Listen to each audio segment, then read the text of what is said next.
Hello friends, आज हम लोग ब्राह्मण साम्राज्य से जुड़े इम्पोर्टेंट एमसीक्यूज को करेंगे।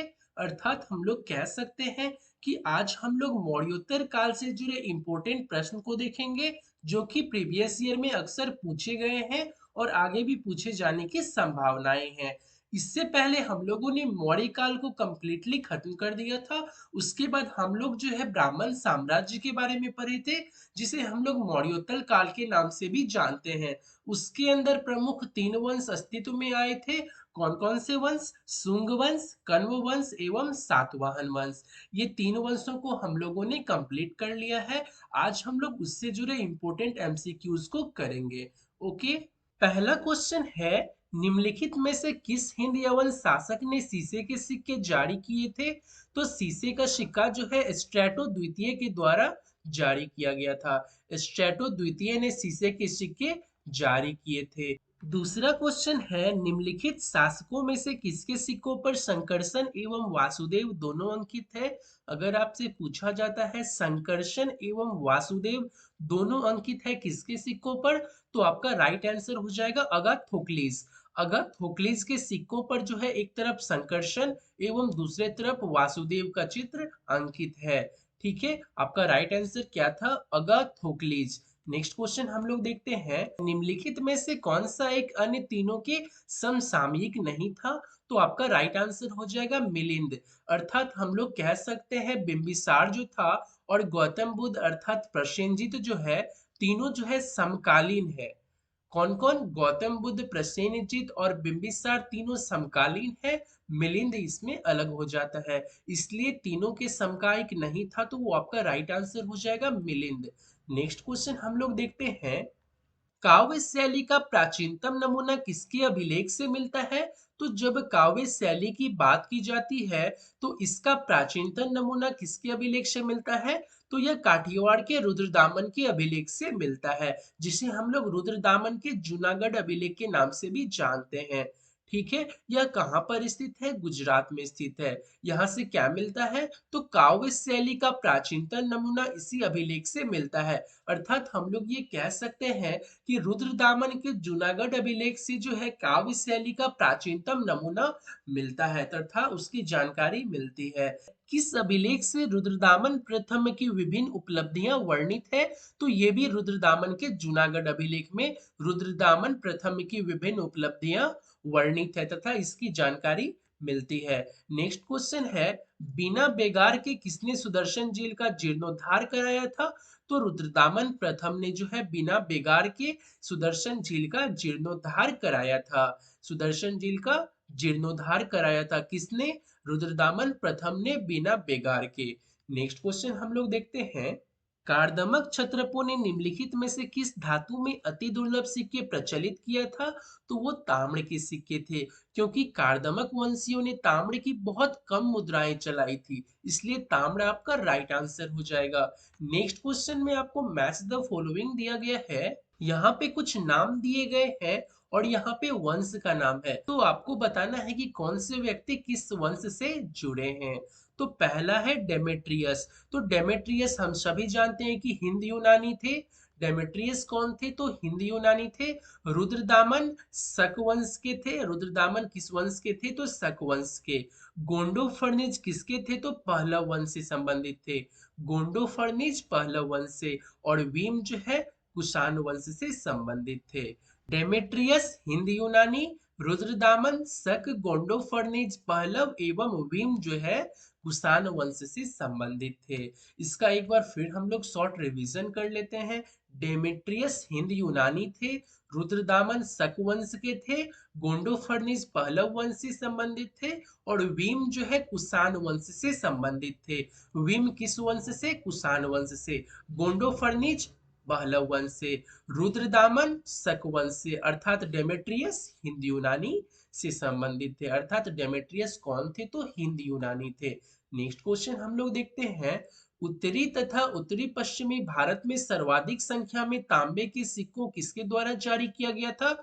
तो तांबे का सिक्का जो है कुषाणों के द्वारा सर्वाधिक जारी किया गया था। जब हम उत्तरी एवं उत्तरी पश्चिमी भारत की बात करते हैं, तो सर्वाधिक संख्या जो है तांबे के सिक्का का किसने जारी किया था? कुषाणों ने जारी किया था, अर्थात कुषाण वंश ने जारी किया था तांबे के सिक्का सर्वाधिक मात्रा में। नेक्स्ट क्वेश्चन हम लोग देखते हैं, प्राचीन भारत में निम्न में से किस एक ने नियमित रूप से सोने का सिक्का चलाया था? तो नियमित रूप से कुषाण वंश ने ही चलाया था। सर्वाधिक तांबे का सिक्का का बात किया जाए तो भी कुषाण वंश होगा। अगर प्राचीन भारत में किस एक ने नियमित रूप से सोने का सिक्का चलाया, तो इसमें भी आपका राइट आंसर कुषाण वंश ही हो जाएगा। नियमित रूप से सोने का सिक्का कुषाण वंश। नेक्स्ट क्वेश्चन है, बुद्ध का किसके सिक्कों पर अंकन हुआ है? तो कनिष्क के सिक्कों पर। इसका डिस्क्रिप्शन हम लोग एक बार देखते हैं। कुषाण शासक कनिष्क के सिक्कों पर बुद्ध का अंकन मिलता है। तो ये आपके लिए बेहद इंपॉर्टेंट क्वेश्चन हो जाता है कि बुद्ध का चित्र जो है किसके सिक्कों पर अंकन हुआ है? तो कनिष्क के सिक्कों पर अंकन हुआ है बुद्ध का चित्र। नेक्स्ट क्वेश्चन है, निम्नलिखित में से किस शासक को सर्वप्रथम सोने के सिक्के जारी करने का श्रेय जाता है? तो सर्वप्रथम जो है कुषाण वंश के वेम कड़फिसेस को जाता है। कुषाण वंश से वेम कड़फिसेस को सर्वप्रथम श्रेय जाता है। ठीक है, सर्वप्रथम सोने का सिक्का जारी करने का श्रेय जो है कुषाण वंश के वेम कड़फिसेज को जाता है। वीम कड़फिसेज, सर्वप्रथम सोने का सिक्का वीम कड़फिसेज। नेक्स्ट क्वेश्चन हम लोग देखते हैं, निम्नलिखित में से किसने भारत में स्वर्ण सिक्कों का प्रचलन नियमित उपयोग के लिए किया था? तो वेम कड़फिसेस ही आपका राइट आंसर हो जाएगा, जो कि किस वंश के थे? तो कुषाण वंश के थे। आशा करता हूँ कि आप सभी को ये समझ में आ रही होगी। कोशिश करता हूँ कि आपको कोई भी क्वेश्चन का एक्सप्लेनेशन दूं, ताकि आप लोगों को क्वेश्चन याद करने में अर्थात रिमेम्बर करने में कोई भी परेशानी ना हो। इनमें से किसने सर्वप्रथम व्यापक पैमाने पर स्वर्ण मुद्रा का प्रचलन किया था? तो ये भी आपका राइट आंसर हो जाएगा कुषाण वंश के विम कड़फिसेज। नेक्स्ट क्वेश्चन है, योधेय सिक्कों पर किस देवता का अंकन मिलता है? योधेय सिक्कों पर किस देवता का अंकन मिलता है? तो कार्तिकीय देवता का अंकन मिलता है। इसका डिस्क्रिप्शन पढ़ते हैं। योधेयों का प्रमाण पुराण, अष्टाध्यायी तथा बृहत संहिता इत्यादि ग्रंथों से प्राप्त होता है। योधेयों का जो प्रमाण है वो पुराण से, अष्टाध्यायी से, बृहत संहिता से प्राप्त होता है। इनका साम्राज्य दक्षिण पूर्वी पंजाब तथा राजस्थान के बीच था और इनके सिक्कों पर कार्तिकीय का अंकन मिलता है। योधेय सिक्के पर किस देवता का अंकन मिलता है? तो योधेय के सिक्कों पर कार्तिकीय देवता का अंकन मिलता है। योधेय सिक्का, कार्तिकीय देवता का अंकन। नेक्स्ट क्वेश्चन हम लोग देखते हैं, कनिष्क के सारनाथ बौद्ध प्रतिमा अभिलेख की तिथि क्या है? तो तिथि है 81 ईस्वी सन। कनिष्क के सारनाथ बौद्ध प्रतिमा अभिलेख की तिथि कौन सी है? तो 81 है। इसका डिस्क्रिप्शन देखते हैं। कनिष्क के सारनाथ बौद्ध अभिलेख की तिथि 81 ईस्वी सन है और यह प्रतिमा जो है मथुरा से लाकर कनिष्क के राज्यारोहण अर्थात 78 ईस्वी सन के तीसरे वर्ष सारनाथ में स्थापित की गई थी। कनिष्क के सारनाथ बौद्ध प्रतिमा 81 ईस्वी सन। नेक्स्ट क्वेश्चन हम लोग देखते हैं, कुषाण शासक कनिष्क का राज्याभिषेक किस सन में हुआ? तो हम लोगों ने पढ़ा था कि 81 ईस्वी सन में जो है उस अभिलेख का डेट है, अर्थात 78 एडी में जो है राज्याभिषेक उसका हुआ था। नेक्स्ट क्वेश्चन हम लोग देखते हैं, शक संवत का प्रारंभ कब हुआ था? बहुत ही इंपॉर्टेंट क्वेश्चन है। शक संवत कब प्रारंभ किया गया था? तो 78 ईस्वी में शक संवत प्रारंभ किया गया था। 78 ईस्वी में शक संवत जो है प्रारंभ किया गया था। शक संवत कब प्रारंभ किया गया था? तो 78 ईस्वी में शक संवत जो है प्रारंभ किया गया था। नेक्स्ट क्वेश्चन है, विक्रम एवं शक संवतों में कितना का अंतर है? तो हम लोग जानते हैं कि अगर हम लोग वर्तमान कैलेंडर में 57 जोड़ देते हैं तो जो रिजल्ट आता है वो विक्रम संवत आता है। अगर वर्तमान कैलेंडर में 78 घटा देते हैं तो जो रिजल्ट आता है वो शक संवत आता है। जैसे कि अभी 2024 है, 2024 में अगर हम 57 जोड़ देंगे तो 2081 हो जाएगा। तो ये आपका विक्रम संवत हो गया। 2081 क्या हो गया? विक्रम संवत। अगर इसी में 78 घटा देंगे तो वो शक संवत हो जाएगा। 2024 में अगर हम लोग 78 घटा देंगे तो क्या रिजल्ट आ जाएगा? तो 6491, 1946 आपका रिजल्ट आ गया। और इसका आप लोगों को डिफरेंस पूछ रहा है। तो 2081 और 1946 का डिफरेंस क्या हो जाएगा? 5 3 1, 135, अर्थात सी आपका राइट आंसर हो जाएगा, 135 वर्ष। क्वेश्चन था विक्रम एवं शक संवतों में कितने वर्षों का अंतर होता है? तो हम लोग जानते हैं कि वर्तमान कैलेंडर में जब हम लोग 57 जोड़ेंगे तो विक्रम संवत आएगा। तो हम लोगों ने 2024 में 57 जोड़ा, 2081 जो है विक्रम संवत आया। और हम लोग जानते हैं कि वर्तमान कैलेंडर में जब हम लोग 78 घटा देंगे तो शक संवत आएगा। तो हम लोग 2024 में 78 घटाए तो 1946 ये शक संवत हो गया। तो इसी दोनों का तो डिफरेंस पूछा जा रहा था, 2081 और 1946 का। तो शक एवं विक्रम संवतों का डिफरेंस क्या आया? 135 वर्ष। तो सी आपका राइट आंसर हो गया। ठीक है, यहाँ तक क्लियर है। नेक्स्ट क्वेश्चन हम लोग देखते हैं। शक संवत पर आधारित राष्ट्रीय पंचांग कैलेंडर का एक चैत्र ग्रेगोरियन कैलेंडर पे आधारित 365 दिन के सामान्य वर्ष की निम्नलिखित तिथियों में से किस एक के तदनुरूप होगा? तो किसके अनुरूप होगा? 22 मार्च अथवा 21 मार्च के तदनुरूप होगा। कैसे होगा इसके डिस्क्रिप्शन को देखते हैं। चैत्र जो है भारतीय राष्ट्र पंचांग का प्रथम माह होता है।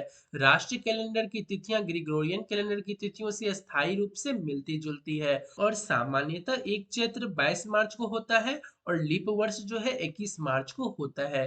तो आपका क्वेश्चन पूछा गया था एक चैत्र ग्रेगोरियन कैलेंडर पर आधारित 365 दिन के सामान्य वर्ष की निम्नलिखित तिथियों में से किस एक के तदनुरूप होगा? तो 22 मार्च एवं 21 मार्च आपका राइट आंसर हो जाएगा। नेक्स्ट क्वेश्चन हम लोग देखते हैं। विक्रम संवत कब से प्रारंभ हुआ? अभी हम लोगों ने देखा 57 ईसा पूर्व में जो है विक्रम संवत प्रारंभ हुआ था।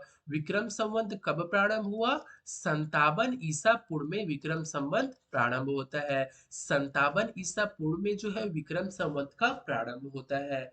देखिए, शक संवत 78 ईस्वी में स्टार्ट होता है और विक्रम संवत जो है 57 ईसा पूर्व में होता है। विक्रम संवत कब होता है? विक्रम संवत जो है 57 ईसा पूर्व में होता है। और शक संवत कब होता है? तो 78 ईस्वी में होता है। शक कब होता है? तो 78 ईस्वी में होता है। विक्रम संवत 57 ईसा पूर्व, शक संवत 78 ईस्वी। शक 78, विक्रम 57। शक 78 और विक्रम 57। मैं बार बार इसलिए रिपीट करता हूँ ताकि आप लोगों को सुनकर जो है वैल्यू कुछ दिमाग में रहे, याद हो जाए। निम्नलिखित में से कौन सा वर्ष जो है दिसंबर 2009 में शक संवत का वर्ष होगा? तो हम लोग जानते हैं कि 2009 में जब हम 78 घटा देते हैं तो वही वर्ष आपका राइट आंसर हो जाएगा। तो 2009 में जब हम लोग 78 माइनस करेंगे तो एक हो जाएगा, यहाँ पर 3 हो जाएगा, 1931। तो 1931 आप लोगों का राइट आंसर हो जाएगा। 2009 में जब हम लोग 78 हटा देंगे तो वो जो है 1931 आपका राइट आंसर हो जाएगा। नेक्स्ट क्वेश्चन हम लोग देखते हैं। देखिए, कनिष्क के समकालीन निम्नलिखित नामों का अध्ययन करें और निम्नांकित उत्तर कोड के अनुसार अपना उत्तर इंगित करें। तो कौन कौन से इसमें थे जो कनिष्क के समकालीन थे? अश्वघोष, हम लोग जानते हैं कि कनिष्क का जो है राजकवि कौन था? अश्वघोष था। वन तो आपका होगा वसुमित्र, और हम लोग ये भी जानते हैं कि वसुमित्र भी कनिष्क के राज में रहते थे, अर्थात विद्वान थे। तो अश्वघोष और वसुमित्र जो है कनिष्क के समकालीन हो गए। एक और दो आपका राइट आंसर हो जाएगा, C is your right answer.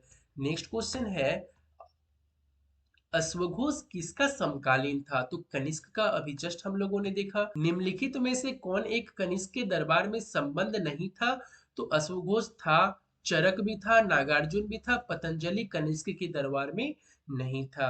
अश्वघोष, Nagarjuna, पार्श्व तथा चरक जो थे, ये चार जो है कनिष्क के दरबार से संबंधित थे। पार्श्व भी जो है वह कनिष्क के दरबार से संबंधित थे। अश्वघोष, नागार्जुन, चरक और पार्श्व। लेकिन पतंजलि जो थे कनिष्क के दरबार से संबंधित नहीं थे। पतंजलि कौन था? पतंजलि ने पाणिनि के अष्टाध्यायी पर महाभाष्य की रचना की है। किसके अष्टाध्यायी पर? तो पाणिनि के अष्टाध्यायी पर पतंजलि ने महाभाष्य की रचना की है।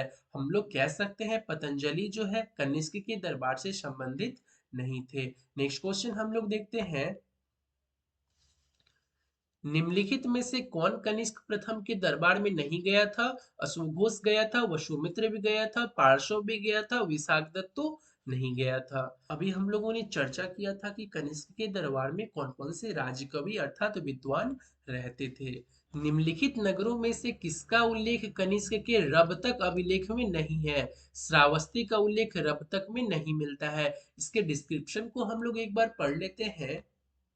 रबतक अभिलेख अफगानिस्तान में सुर्खकुटल के निकट रबतक नामक स्थान से वर्ष 1993 में प्राप्त किया गया था। ये जो रबतक अभिलेख थे कनिष्क के द्वारा, ये कहाँ से प्राप्त किए गए थे? तो अफगानिस्तान के एक जगह है रबतक, वहीं से प्राप्त किया गया था। ये यूनानी लिपि तथा बैक्ट्रियन भाषा में लिखे गए थे। ये कुषाण वंश के शासक कनिष्क से संबंधित है। रबतक अभिलेख किससे संबंधित है? तो रबतक अभिलेख जो है कनिष्क से संबंधित है। इस अभिलेख में 4 शहरों के नाम उल्लेखित है, जो है साकेत, कौशाम्बी, पाटलिपुत्रा तथा चंपा। अर्थात इसमें श्रावस्ती का उल्लेख नहीं है, तो श्रावस्ती आपका राइट आंसर हो जाएगा।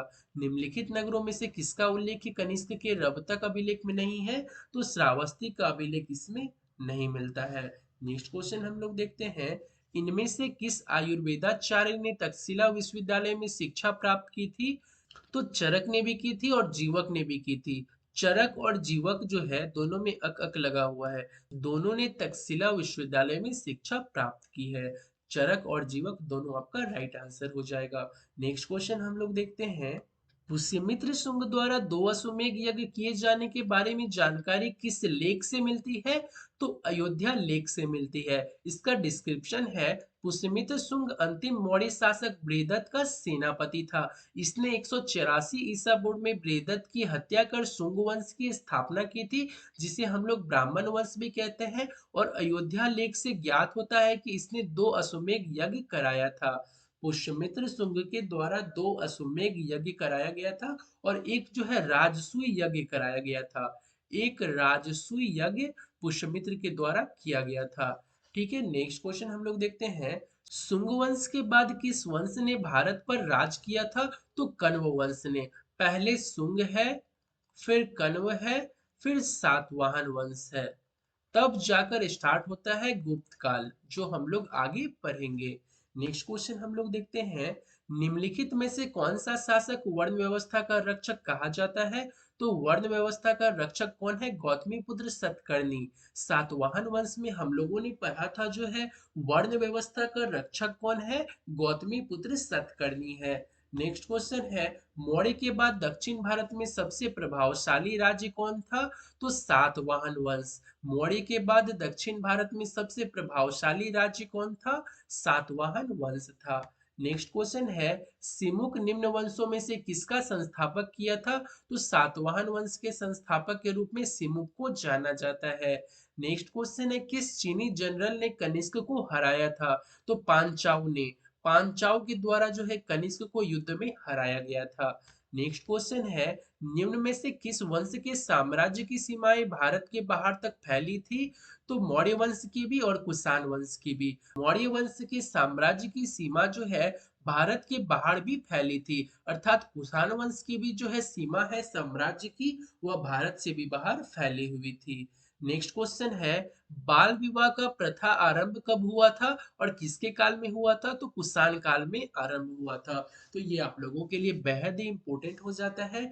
बाल विवाह प्रथा का आरंभ कब हुआ था? तो कुषाण काल में। कुषाण काल में बाल विवाह प्रथा का आरंभ हुआ था। निम्नलिखित युग्मों में से कौन सा एक सही सुमेलित है? कौन इसमें सही मैच है, ये आप लोगों को बताना है। तो अभी हम लोग कुषाण के बारे में पढ़ रहे हैं। तो हम लोग जानते हैं कि कुषाण शासक कनिष्क के काल में कला क्षेत्र में 2 स्वतंत्र शैलियों का विकास हुआ था। पहला था गांधार कला शैली और दूसरा था मथुरा शैली। ठीक है, ये 2 शैली का जो है विकास हुआ था किसके काल में? तो कुषाण के काल में। तो ये आपका राइट आंसर हो जाएगा। इसका डिस्क्रिप्शन में भी यहाँ पे दिया गया है। कुषाण शासक कनिष्क के काल में कला क्षेत्र में 2 स्वतंत्र शैलियों का विकास हुआ था, गांधार शैली और मथुरा शैली। ठीक है, नेक्स्ट क्वेश्चन हम लोग देखते हैं। कला की गांधार शैली निम्न समय में फली फूली थी। तो कुषाण के समय में कला की गांधार शैली का विकास हुआ था। नेक्स्ट मैच द फॉलोइंग है। निम्नलिखित में से कौन सही सुमेलित नहीं है? कौन इसमें सही मैच नहीं है ये आप लोगों को बताना है। तो यहाँ पर राजवंश दिए गए हैं और उसके द्वारा जारी किए गए सिक्कों का धातु दिया गया है। कुषाण स्वर्ण एवं ताम्र बिल्कुल सही है। गुप्त स्वर्ण एवं रजत, स्वर्ण तो बेहद ही इंपॉर्टेंट है, इसमें आगे हम लोग पढ़ेंगे, ये भी सही है। सातवाहन स्वर्ण ये तो बिल्कुल गलत है। हम लोगों ने पढ़ा था सातवाहन वंशों ने अर्थात सातवाहनों ने चांदी तांबा तथा शीशे का सिक्का जारी किया था। किसका? चांदी, तांबा और सीसा, इस तीनों का सिक्का जारी किया था। सातवाहन आपका गलत हो जाएगा। कलचुरी स्वर्ण रजत और ताम्र बिल्कुल सही है। तो हम लोग सातवाहन के बारे में तो पढ़ चुके हैं, इसलिए हम लोग ये तो बता ही सकते हैं कि सातवाहन में जो है चांदी तांबा तथा सीसा का सिक्का जारी किया गया था। तो स्वर्ण जो है सातवाहन का सिक्का वो आपका गलत हो जाएगा। नेक्स्ट क्वेश्चन हम लोग देखते हैं। यहाँ पर मैच द फॉलोइंग है। देखिए यहाँ पर कला और शैली दिया गया है और ये किससे संबंधित है ये यहाँ पर लिखा गया है। गांधार कला तो हम लोग जानते हैं कुषाण, अभी जस्ट हम लोगों ने पढ़ा गांधार कला कुषाण। जूनागढ़ रुद्रदामन प्रथम, इसलिए हम लोग बोलते हैं कि रुद्रदामन का जूनागढ़ शिलालेख। मिलिंदपनो हो जाएगा मिनांडर, जिसे मिलिंदपन भी कहते हैं। तक्षशिला लेख हो जाएगा पथिक। गांधार कला कुषाण अभी हम लोगों ने पढ़ा। जूनागढ़ शिलालेख रुद्रदामन प्रथम, हम लोग बोलते भी है रुद्रदामन का जूनागढ़ शिलालेख। कहाँ पर है? गुजरात में स्थित है। मिलिंद पन्हो का मिनांडर हो जाएगा या फिर मिलिंद भी बोल सकते हैं। तक्षशिला लेख पथिक, तक्षशिला लेख पथिक से संबंधित है। नेक्स्ट हम लोग देखते हैं। अफगानिस्तान का बामियान प्रसिद्ध था किसके लिए? तो बुद्ध प्रतिमा के लिए। अफगानिस्तान का बामियान जो प्रसिद्ध था किसके लिए था? तो बुद्ध के प्रतिमा के लिए। बामियान का अर्थ क्या है? बुद्ध का प्रतिमा। नेक्स्ट क्वेश्चन हम लोग देखते हैं। जो कला शैली भारतीय और यूनानी अर्थात ग्रीक आकृति का सम्मिश्रण है उसे क्या कहते हैं? देखिए ऐसा कला शैली जो कि भारतीय और यूनानी का सम्मिश्रण है, दोनों का कॉम्बिनेशन है, उसी को तो हम लोग गांधार कहते हैं। भारत और यूनानी के कॉम्बिनेशन शैली को हम लोग गांधार शैली कहते हैं। नेक्स्ट क्वेश्चन हम लोग देखते हैं। गांधार कला शैली का एक संश्लेषण है भारतीय तथा यूनानी कला, अभी जस्ट हम लोगों ने देखा। निम्नलिखित में से किस मूर्ति कला में सदैव हरित स्तरित चट्टान का प्रयोग माध्यम के रूप में होता है? तो किसमें? गांधार मूर्ति कला में। गांधार मूर्ति कला में जो है सदैव हरित स्तरित या शिष्ट चट्टान का प्रयोग किया जाता है। नेक्स्ट हम लोग देखते हैं। प्राचीन काल के भारत पर आक्रमणों के संबंध में निम्नलिखित में से कौन सा एक सही कालानुक्रम है? तो यूनानी शक कुषाण, तो ये सही क्रम है, पहले यूनानी फिर शक फिर कुषाण। नेक्स्ट क्वेश्चन हम लोग देखते हैं। पहला ईरानी शासक कौन था जिसने भारत के कुछ भाग को अपने अधीन किया था? तो डेरियस प्रथम। डेरियस प्रथम हम लोग कहते हैं इसको, जिसने भारत के कुछ भाग को अपने अधीन किया था। ये कहाँ का था? तो ईरान का था। डेरियस प्रथम वह पहला ईरानी शासक था जिसने भारत के कुछ भागों को अपने अधीन किया था। नेक्स्ट क्वेश्चन है। निम्न राजवंशों में सबसे पुराना राजवंश कौन है? देखिए यहाँ पर चालुक्य है, पल्लव है, राष्ट्रकूट है और सातवाहन है। तो इस दिए गए वंशों में अगर सबसे पुराना कहा जाए तो सातवाहन वंश है। सबसे पुराना कौन सा वंश है? तो सातवाहन वंश है। नेक्स्ट हम लोग देखते हैं। आंध्र सातवाहन राजाओं की सबसे लंबी सूची किस पुराण में मिलती है? तो आंध्र सातवाहन के बारे में हम लोगों ने डिटेल में पढ़ा है। इस राजाओं की सबसे लंबी सूची किस पुराण में मिलती है? तो मत्स्य पुराण में। इसका डिस्क्रिप्शन देख लेते हैं। पुराणों में कुल 30 सातवाहन राजाओं के नाम मिलते हैं, जिनमें से सबसे लंबी सूची मत्स्य पुराण में 29 राजाओं की मिलती है। नेक्स्ट क्वेश्चन है। सातवाहनों की राजधानी कहाँ पर अवस्थित थी? तो अमरावती। सातवाहनों की वास्तविक राजधानी प्रतिष्ठान या पैठन में अवस्थित थी। पुराणों में इस राजवंशों को आंध्रभृत या आंध्र जातीय कहा गया है और उनकी आरंभिक राजधानी अमरावती मानी जाती है। इसलिए सातवाहनों की जो राजधानी कहाँ पे अवस्थित थी? तो अमरावती में। ठीक है, अगर आप लोगों के ऑप्शन में प्रतिष्ठान दी जाती तो ये आपका राइट आंसर हो जाता। नेक्स्ट है। निम्न में से कौन सा स्थान सातवाहनों की राजधानी थी? तो प्रतिष्ठान। देखिए यहाँ पर जो है अमरावती ऑप्शन में नहीं है, इसलिए आपका राइट आंसर हो जाएगा प्रतिष्ठान। नेक्स्ट हम लोग देखते हैं। निम्नलिखित शासकों में से किसके लिए एका ब्राह्मण प्रयुक्त हुआ था? तो गौतमी पुत्र सतकर्णी के लिए जो है एका ब्राह्मण प्रयुक्त किया गया था। सातवाहन शासक गौतमी पुत्र सतकर्णी को नासिक अभिलेख में एका ब्राह्मण कहा गया है। किस अभिलेख में? तो नासी अभिलेख में इसे एका ब्राह्मण कहा गया है, जिसका तात्पर्य है अद्वितीय ब्राह्मण अथवा ब्राह्मणों का एकमात्र रक्षक। किसे कहा गया है? गौतमी पुत्र सतकर्णी को कहा गया है नासिक के अभिलेख में। Next question match the following है। यहाँ पर राजवंशों की नाम दी गई है और उसकी राजधानी है। शुंग राजवंश की राजधानी कहाँ पर है? तो पाटलिपुत्रा में हम लोग जानते हैं। सातवाहन की राजधानी कहाँ पर है? पैठन में। अभी हम लोगों ने डिस्क्रिप्शन में देखा था सातवाहनों की राजधानी। ये देखिए पैठन यहाँ पे दिया गया है, इसलिए डिस्क्रिप्शन को पढ़ना बहुत ही जरूरी हो जाता है कुछ कुछ क्वेश्चन में। नेक्स्ट यहाँ पे है कदम्ब। कदम्ब की राजधानी कहाँ पे है? बनवासी में है। चंदेल की राजधानी महोबा में। फिर से एक बार हम लोग इसका शॉर्ट रिव्यू देख लेते हैं। शुंग का पाटलिपुत्र, सातवाहन का पैठन, कदम्ब का बनवासी अर्थात चंदेल का महोबा। नेक्स्ट क्वेश्चन है निम्नलिखित को कालक्रम अनुसार व्यवस्थित कीजिए। तो सबसे पहले कौन वंश था? तो सबसे पहले सातवाहन वंश था, उसके बाद हो जाएगा वाकाटक वंश, उसके बाद चालुक्य वंश। तो 1 2 3 आपका सही क्रम हो जाता है, सातवाहन, वाकाटक एवं चालुक्य वंश। तो डी आपका राइट आंसर हो जाएगा। नेक्स्ट क्वेश्चन देखते हैं। देखिए राजा खारवेल का नाम जुड़ा है किस अभिलेख से? तो हाथी गुम्फा अभिलेख से जो है राजा खारवेल का नाम जुड़ा है। नेक्स्ट है निम्नलिखित राजाओं में से कौन जैन धर्म का संरक्षक था? तो इसमें से कौन जैन धर्म का संरक्षण था? तो कलिंग नरेश खारवेल। कलिंग नरेश खारवेल जो है वह जैन धर्म के संरक्षक माने जाते हैं। कलिंग नरेश खारवेल जो है जैन धर्म के संरक्षक माने जाते हैं। नेक्स्ट क्वेश्चन है कलिंग नरेश खारवेल निम्न में से किस वंश से संबंधित थे? तो चेदी वंश से। कलिंग नरेश खारवेल किस वंश से संबंधित थे? तो ये चेदी वंश से संबंधित थे। नेक्स्ट क्वेश्चन हम लोग देखते हैं निम्नलिखित राजाओं में से किसका जैन धर्म के प्रति भारी झुकाव था? तो कलिंग नरेश खारवेल का अभी जस्ट हम लोगों ने देखा है। कलिंग नरेश खारवेल का संबंध था किससे? तो चेदी वंश से, हम सभी जानते हैं। लेकिन इसका राइट ऑप्शन यहाँ पर ई दिया गया है। तो इसके डिस्क्रिप्शन को हम लोग एक बार पढ़ते हैं। कलिंग के चेदी राजवंश का संस्थापक महामेघवाहन नामक व्यक्ति था, अतः इस वंश का नाम महामेघवाहन वंश भी पड़ गया है। इसी वंश को हम लोग महामेघवाहन वंश भी कहते हैं। और दोनों आपके आंसर में था, तो आपका राइट आंसर हो जाएगा उपयुक्त में से एक से अधिक, इसलिए ई आपका राइट आंसर हो जाएगा। समझ में आ रहा है आप लोगों को? ये ऑप्शन देखिए बहुत ही कंफ्यूजन होता है। जब आप लोग सारी ऑप्शन से परिचित होगी तभी आप लोग ई को मार्क कर पाएंगे। ठीक है। नेक्स्ट क्वेश्चन हम लोग देखते हैं। हाथी गुम्फा का अभिलेख किस शासक के विषय में जानकारी स्रोत है? तो खारवेल। तो हम लोग कह सकते हैं हाथी गुम्फा का अभिलेख जो है खारवेल के विषय में जानकारी का स्रोत है, अर्थात कलिंग नरेश खारवेल। नेक्स्ट और लास्ट क्वेश्चन आज का हम लोग देखते हैं। पूर्वी रोमन शासक जस्टियन का सर्वाधिक महत्वपूर्ण योगदान किस क्षेत्र में था? तो इसका योगदान विधि अर्थात कानून के क्षेत्र में था। इसका डिस्क्रिप्शन है पूर्वी रोमन शासक जस्टिनियन को सर्वाधिक प्रसिद्ध उनके न्याय संबंधी सुधारों से मिली है, अर्थात जस्टिनियन रोमन कानून के संपूर्ण संशोधन के लिए उत्तरदायी था। तो ये जो रोमन शासक है जस्टिनियन, सर्वाधिक महत्वपूर्ण योगदान किस क्षेत्र में दिए थे? तो ये कानून के क्षेत्र में दिए थे, इसलिए विधि आपका राइट आंसर हो जाएगा। तो यहाँ पर ब्राह्मण साम्राज्य अर्थात मौर्योत्तर काल आप लोगों का कंप्लीट होता है।